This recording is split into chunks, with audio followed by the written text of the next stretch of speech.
Hello friends, hope you're having a great week so far. Thank you as always for joining me in our weekly devotional videos. It's good to study scripture together. And right now we're working our way through the first book of Psalms, Psalms 1 through 41.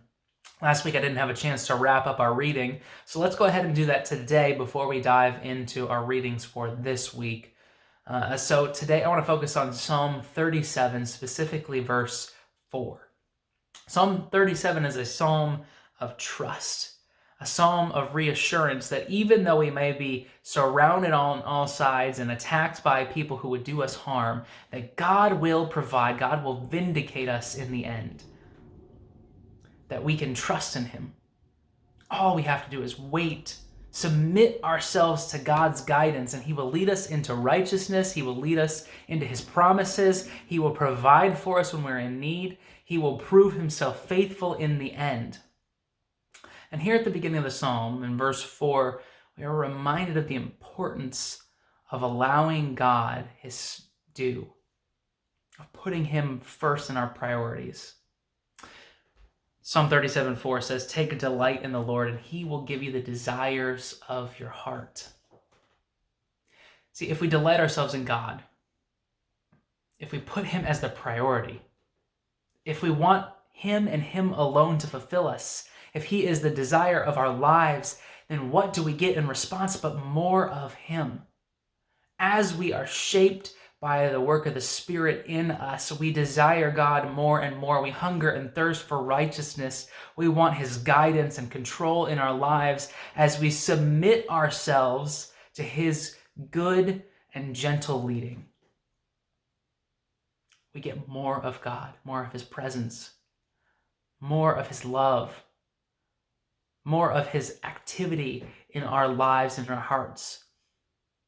And so our desires ought to be shaped by who God is and how He has called us to Himself. Now, the opposite is also true.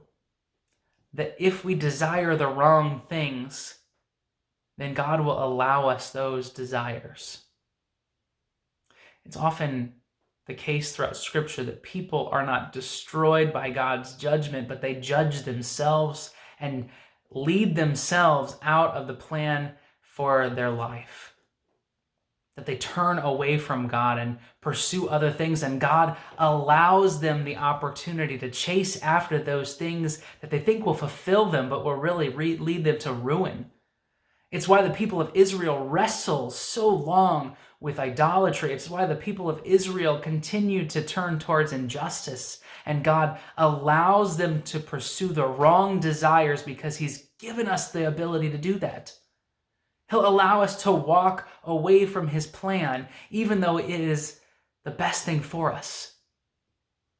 And so if we want a fulfilling life, if we want to really experience who God is to and for us, then our desires ought to be shaped so that He becomes the center of all that we are. And in response, God gives us more of Himself. So today, what are you chasing after? What is the desire of your heart? Is it God and His purposes for you, His calling on your life? Or are you chasing after the wrong things and God will allow you to walk down that road? I pray that your desires are shaped, that as you are drawn more into intimacy with a holy and loving God, you get more of His presence in your life, and you are continually shaped to be more like Christ. So thank you for joining me today. I hope you're working your way through the Psalms. We're going to wrap up the first book of Psalms, go all the way to Psalm 41 by the end of the week.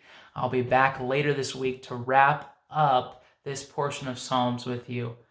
Hope you have a great couple of days, and I will see you next time.